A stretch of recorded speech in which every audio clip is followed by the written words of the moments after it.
నమస్కారం, welcome to kitchen Mantra.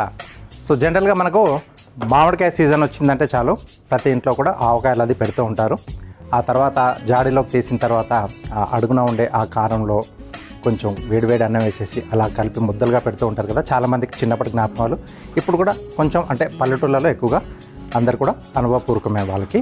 So సిటీలో కొంచెం బిజీ లైఫ్లో కొంచెం అలవాటు అనేది కొద్దిగా తప్పిపోయాయి. ఈరోజు నేను మిక్స్డ్ వెజిటేబుల్ ఆవకాయ అన్నం తయారు చేస్తున్నాను. నోరూరుతుంది కదా.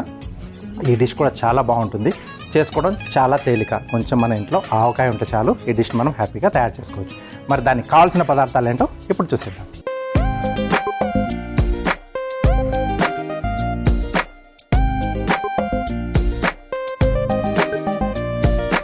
ఓకే, మనకి ఇక్కడ మిక్స్డ్ వెజిటేబుల్ ఆవకాయ అన్నానికి కావాల్సిన పదార్థాలని సిద్ధంగా ఉన్నాయి. ఇక్కడ ఏంటంటే మనం ముందుగా ఉడికించి పెట్టేసుకున్న రైస్తో చేసుకున్నాం. ఎందుకంటే మనకు ఎసర్లా వేసి చేసుకోలేం కదా ఆవకాయను వేసేసి. మామూలు కొన్ని రకాల బిర్యానీ లాంటి వాటిని మనం అలా చేసుకోవచ్చు, కానీ అన్నం లాంటిది ఇలా ఉడికించిన దాంట్లో చేసుకున్నాం. సో రైస్, అలాగే మీకు అందుబాటులో ఉన్న ఇంట్లో కూరగాయలన్నిటితో కూడా దీన్ని హ్యాపీగా మనం తయారు చేసుకోవచ్చు, రైట్. సో ముందుగా స్టవ్ వెలిగించేసుకున్నాం.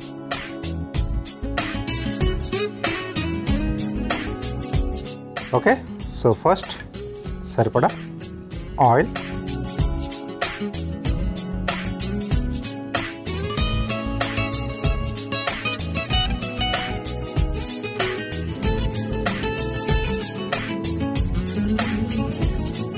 ఓకే. సో దీనికి మనం ముందుగా పోపు వేసుకుందాం. సో పోపు దినుసులు జీలకర్ర, ఆవాలు, పచ్చిశనగపప్పు, అలాగే మినపప్పు. సో ఈ పోపు కూడా ఏంటంటే ఇలాంటి రైస్ ఐటమ్స్లో మధ్య మధ్యలో తగులుతూ సూపర్గా ఉంటుంది. టేస్ట్ని కొంచెం బాగా పెంచేస్తుంది అనమాట. ఎలాంటి కర్రీ అవసరం లేకుండా కూడా మనం తినగలిగే విధంగా ఈ పోపు అనేది ఉంటుంది మనకు. బట్ తీసుకోవాల్సిన జాగ్రత్త ఏంటంటే దూరగా వేయించుకోవాలి. తక్కువగా ఉన్నా తినలేం, అది ఎక్కువగా మనకు పోపు వేగిపోయినా తినలేము. కాబట్టి కొంచెం వంటలు చేసేటప్పుడు అన్ని పదార్థాలు కూడా మనకు కావాల్సిన ఇంగ్రీడియంట్స్ అన్నీ మనం దగ్గర పెట్టేసుకొని అప్పుడు స్టవ్ వెలిగించేసుకుంటే హడావిడి లేకుండా టేస్టీ డిష్లను మనం ఇంట్లోనే హ్యాపీగా తయారు చేసుకోవాలి. సో చాలామంది స్టవ్ ఆన్ చేసిన తర్వాత ఫ్రిడ్జ్ దగ్గర పరిగెడతారు, కరివేపాకు లేదు, మళ్ళీ సరుకుల దగ్గర పరిగెత్తారు, ఈలోపు మాడిపోతుంది వేడిగా. ఓకే, సో కొంచెం ఎక్స్పీరియన్స్ వస్తే ఆ స్మెల్ అనేది కూడా గుర్తుపట్టవచ్చు మనం. ఆ పప్పు వేగుతున్నప్పుడు, తర్వాత దాంట్లో వేసిన మనం జీలకర్ర ఆవాలు వేగుతున్నప్పుడు కూడా ఒక కమ్మటి స్మెల్ అనేది వస్తుంది. దాన్ని కరెక్ట్గా ఐడెంటిఫై చేయగలిగితే చాలు. నెక్స్ట్ ఎండుమిరపకాయలు. సో మధ్యలో నంచుకోవడానికి బాగుంటాయి ఇవి. ఓకే, నెక్స్ట్ వెల్లుల్లి రెబ్బలు కొంచెం క్రష్ చేశాను నేను.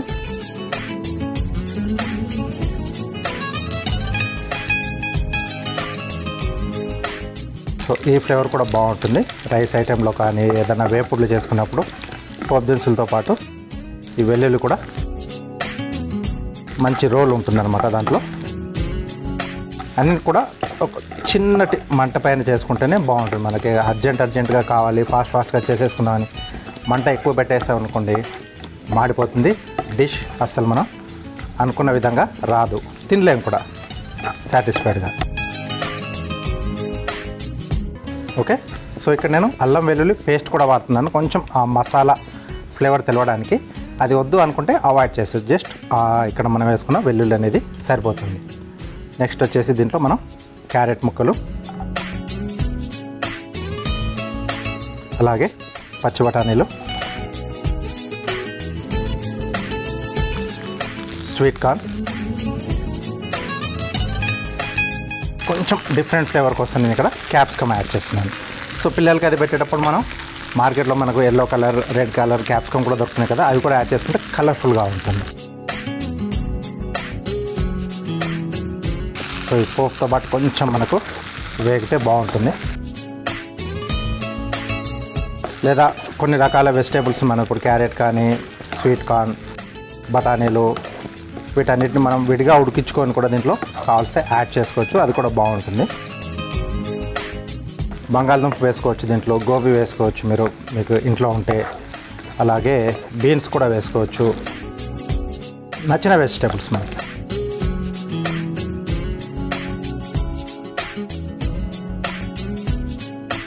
ఓకే, సో ఇవి వేగుతున్నప్పుడే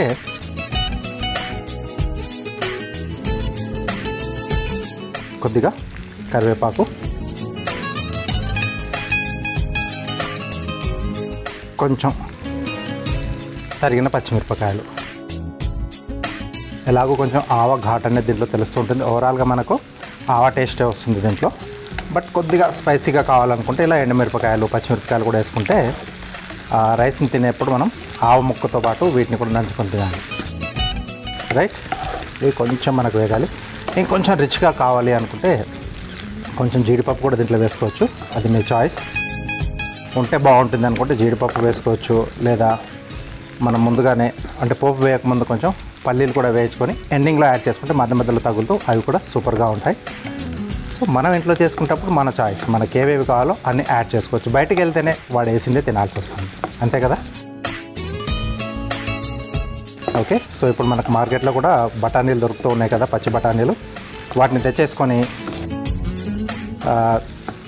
మనం మంచి టైం ఉన్నప్పుడు చేసుకొని పాలిథిన్ బ్యాగ్లో వేసేసి మీరు డీప్ ఫ్రిడ్జ్లో పెట్టుకుంటే కావాల్సినప్పుడు మనం వాడుకోవచ్చు అనమాట. సో ఇది కూడా ఒక మంచి ఐడియా. అంటే మనం ఎప్పుడు ఫ్రోజన్ తెచ్చుకునే బదులు ఇంట్లోనే కూడా మనం అలాంటివి తయారు చేసి పెట్టేసుకోవచ్చు. కేజీలా తెచ్చేసుకొని గింజలు వలిచేసి సెల్ఫ్ సీల్డ్ కవర్స్ ఉంటాయి కదా, వాటిలో వేసేసుకొని డీప్ ఫ్రైలో పెట్టేసుకోవచ్చు. అంటే ఒక పూటకి మనకి ఎంత అవసరం ఉందో ఆ క్వాంటిటీలో కవర్ చేసి పెడితే ఒక్కసారికి ఒక కవర్ తీసేసుకొని మనం వాటర్లో వేసి పెట్టేసుకుంటే అది నార్మల్గా వచ్చాక మనకు కావాల్సిన డిష్ని మనం హ్యాపీగా తయారు చేసుకోవచ్చు.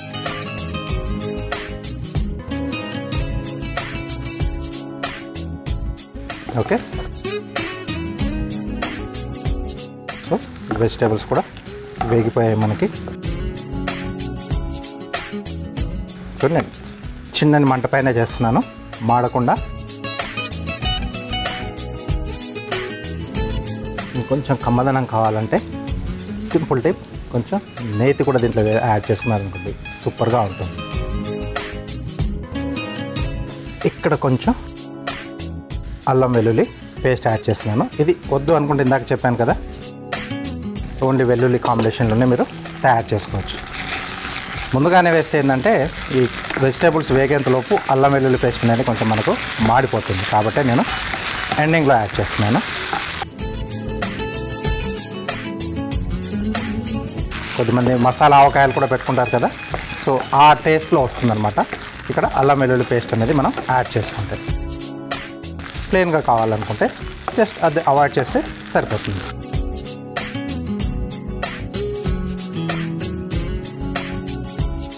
ఓకే, ప్లస్ ఇంకొక విషయం ఏంటంటే దీంట్లో మనం ఉప్పు యాడ్ చేసుకునేటప్పుడు చూసి యాడ్ చేసుకోవాలి. ఎందుకంటే మనం ముందుగా పెట్టుకున్న ఆవకాయలో కూడా సాల్ట్ ఉంటుంది కదా, ఎక్కువ కాకుండా చూసి యాడ్ చేసుకోవాలి. ఒకవేళ తక్కువ అనిపిస్తే మళ్ళీ ఎండింగ్లో కొంచెం పైన చాలా స్ప్రింకిల్ చేసుకొని ఒకసారి మనం మిక్సప్ చేసుకుంటే సరిపోతుంది. సరిపడా ఉప్పు. సో ఇక్కడ వెజిటేబుల్స్ అలాగే రైస్కి సరిపడా కొంచెం తగ్గించే వేస్తున్నాను.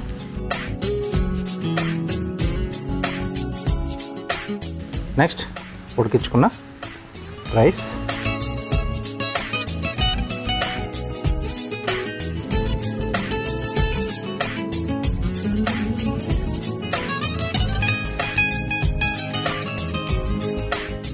ఒకసారి ఈ వెజిటేబుల్స్ అన్నీ కూడా దీంట్లో కలిసిపోయాక, ఎందుకంటే ఆవకాయకి మనం పెద్దగా ప్రాసెస్ చేయాల్సింది ఏం లేదు, ఆల్రెడీ ఇది ప్రాసెస్ చేసింది.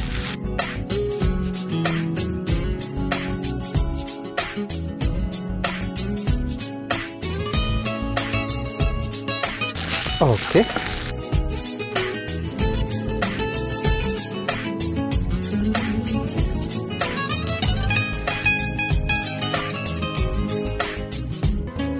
లాస్ట్లో ఆవకాయ. సో ఎంత స్పైసీగా ఎంత ఘాటుగా తినాలనిపిస్తే అంత ఆవకాయని దీంట్లో మనం యాడ్ చేసుకోవచ్చు.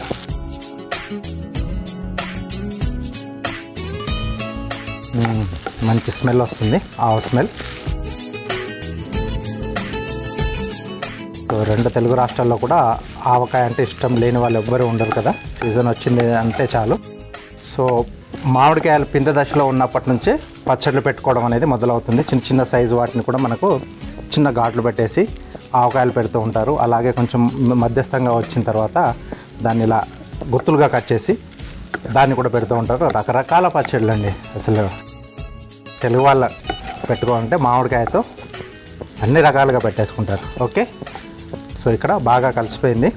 మూత పెట్టేసి మంటని సిమ్లో పెట్టి ఒక 2 నిమిషాలు మగ్గిచేస్తే ఆ రైస్కి అలాగే ఆ వెజిటేబుల్స్ కూడా ఆ ఆవ ఫ్లేవర్ పట్టేస్తుంది.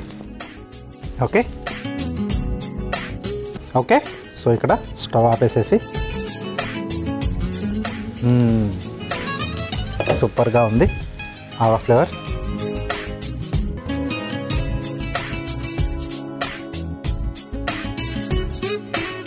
సో ప్లేట్లోకి తీసేసుకున్నాం.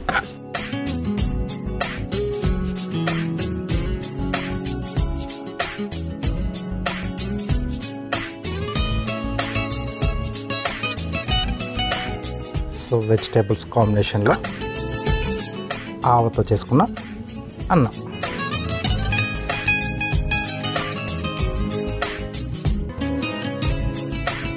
కొత్తిమీర. రైట్, సో గుమగుమలాడుతూ మిక్స్డ్ వెజిటేబుల్ ఆవకాయ అన్నం రెడీ అయిపోయింది.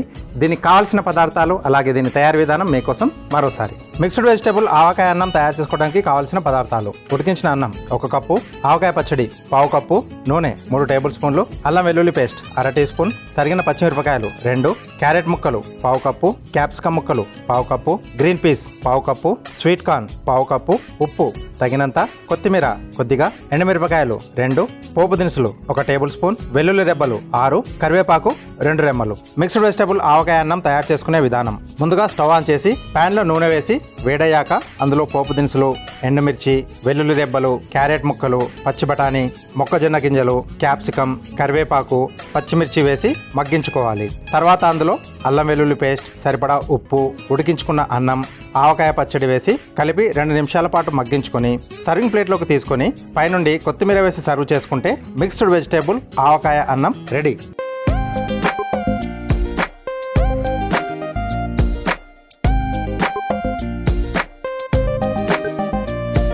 చూసారు కదా, గుమగుమలాడుతూ ఆవకాయ అన్నం మనకు రెడీ అయిపోయింది మిక్స్డ్ వెజిటేబుల్ కాంబినేషన్లో. సో ఇది వెంటనే ట్రై చేయండి, వేడివేడిగా తింటే సూపర్గా ఉంటుంది.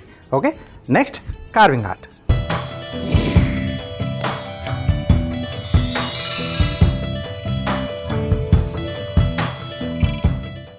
Welcome to carving art. So carving ఆర్ట్లో ఈరోజు మస్క్ మెలన్తో కార్వింగ్ చేస్తున్నాను. ఇది కూడా ప్లేట్ గార్నిష్ లేదా మనకు సలాడ్ మధ్యలో కానీ ఏదైనా మనం డిష్ ప్రజెంట్ చేసేటప్పుడు దానికి సైడ్లో కానీ లేకపోతే సెంటర్లో మనం ఆ మెయిన్ డిష్ని పెట్టేసి అన్ని వైపులా దీంతో మనం గార్నిష్ చేసుకోవచ్చు. మల్టీపర్పస్లో దీన్ని యూజ్ చేసుకోవచ్చు అన్నమాట.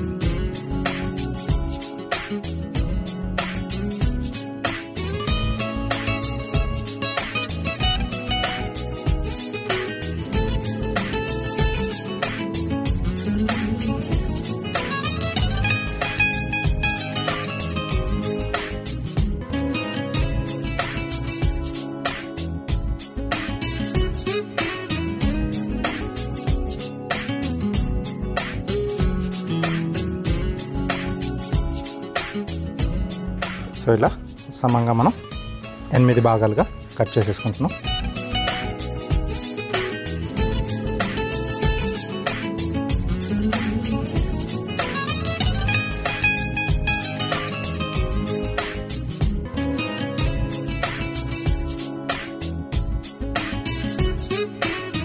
ఓకే,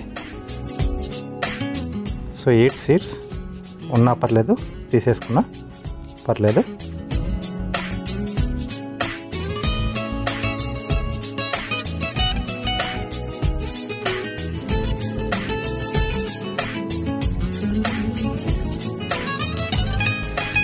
బాటంలో కొంచెం ఇంత గ్యాప్ వదిలేసేయాలి.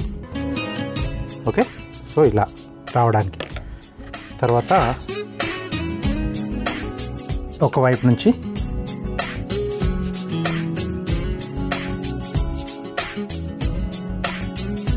ఇలా ఘాట్లు పెట్టేస్తున్నాం. సో దట్ ఇది మనం ఫోల్డ్ చేసినప్పుడు మంచి డిజైన్ అనేది వస్తుంది.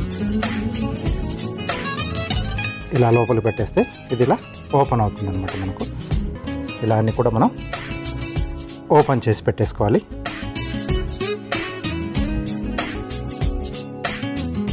కాబట్టి అది బెండ్ చేస్తున్నాం. సో ఈ స్కిన్ మనం ఏదైతే పీల్ చేస్తున్నామో దాన్ని సాధ్యమైనంత పల్చగా చేసుకోవాలి, లేకపోతే బెండింగ్ అనేది కష్టం అవుతుంది ఫోల్డ్ కావడానికి.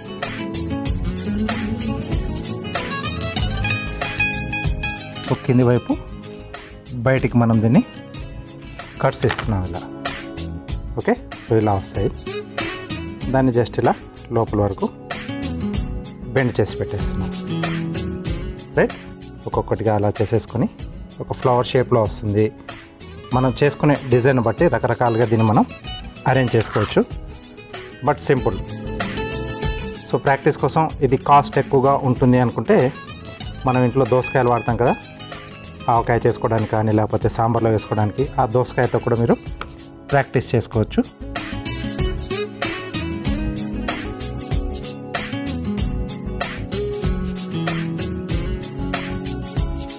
సో ఏది చేసినా కొంచెం కార్వింగ్ అంటే ఓపికతో కూడుకున్నది. ఎంత ఓపికతో చేసుకుంటే అంత బాగా డిజైన్ అనేది వస్తుంది అన్నమాట.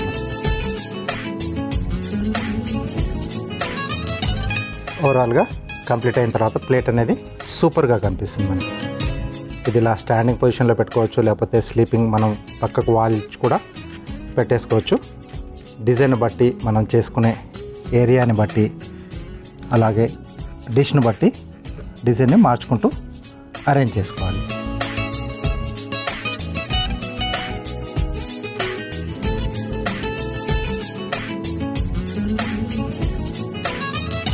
ఓకే, సో ఇలా పెట్టేసుకున్న మీకు ఈ డిజైన్ అనేది బాగా కనిపిస్తుంది అనమాట. సైడ్లో పెట్టుకున్న చెప్పాను కదా, మనం చేసుకునే అరేంజ్మెంట్ని బట్టి దాన్ని పొజిషన్ అనేది చేంజ్ చేసుకోవచ్చు.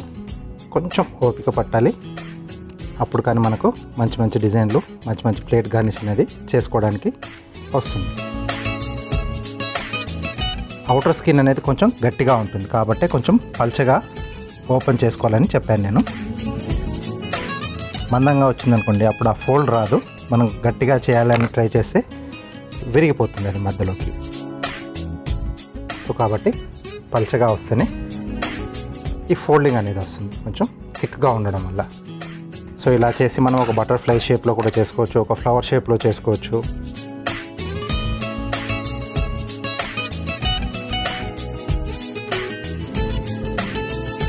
ఓకే, మెయిన్ టైం నైఫ్ అనేది కూడా బాగా షార్ప్గా ఉండాలి. సో టోటల్ ఇదంతా నైఫ్తో చేసుకునే స్కిల్ కార్వింగ్లో.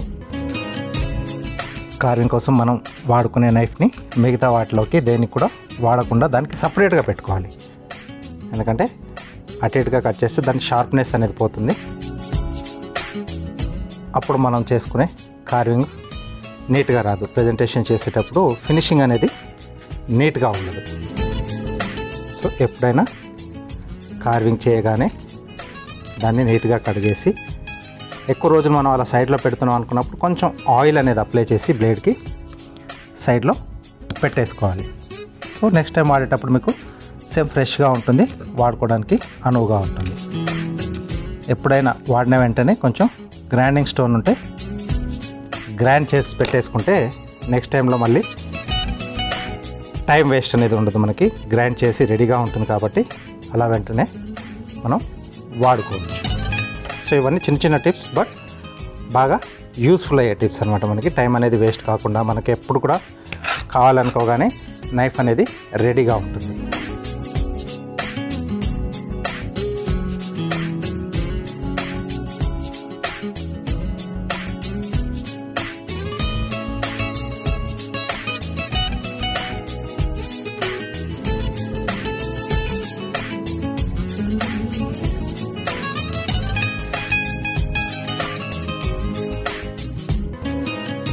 సో చూడడానికి సింపుల్గానే అనిపిస్తుంది, బట్ చేస్తేనే తెలుస్తుంది మనకు దాంట్లో ఉండే వర్క్ ఎంత ఉందో.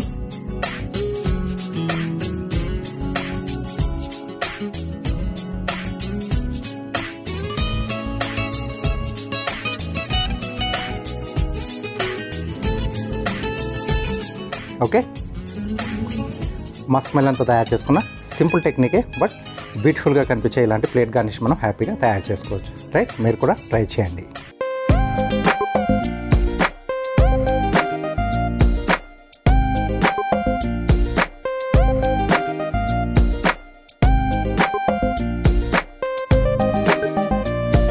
షెఫ్ చిట్కాలో మీకోసం ఒక మంచి చిట్కా. షెఫ్ చిట్కాలో మీకోసం ఒక మంచి చిట్కా. సో సాధారణంగా గుడ్లు ఉడికించేటప్పుడు చాలామంది కూడా ఏ పాత్ర అయితే ఏమైందిలే అనుకుంటారు, కానీ చాలా పొరపాటు అండి. ముఖ్యంగా ఏంటంటే మీరు గుడ్లు ఉడికించేటప్పుడు అల్యూమినియం పాత్రలో మటుకు ఉడికించకండి. ఎందుకంటే దాంట్లో ఉండే ఆమ్ల గుణం వల్ల, అంటే యాసిడిక్ రియాక్షన్ వల్ల ఆ గుడ్డు నల్లబడిపోతూ ఉంటుంది. కాబట్టి సాధ్యమైనంతగా మీరు స్టీల్ వాటిల్లోనే ఉడికించుకోండి. చూసారు కదా, మస్క్ మెలన్ మనకు మార్కెట్లో దొరికినప్పుడు లేదా ఇంటికి తీసుకొచ్చినప్పుడు ఒకసారి ఇలా కార్వింగ్ ట్రై చేయండి. వేస్టేజ్ అంటూ ఏమీ లేదు. ఆ తర్వాత హ్యాపీగా ముక్కలుగా కట్ చేసుకొని తినేసేయచ్చు. ఓకే, సో కంపల్సరీ ట్రై చేయండి. Next tasting time. Okay, so mixed vegetable ఆవకాయ అన్నం రెడీగా ఉంది. వేడివేడిగా టేస్ట్ చేసి ఎలా ఉందో చెప్తాను. ఆవ ఫ్లేవర్ బ్రహ్మాండంగా తెలుస్తుంది.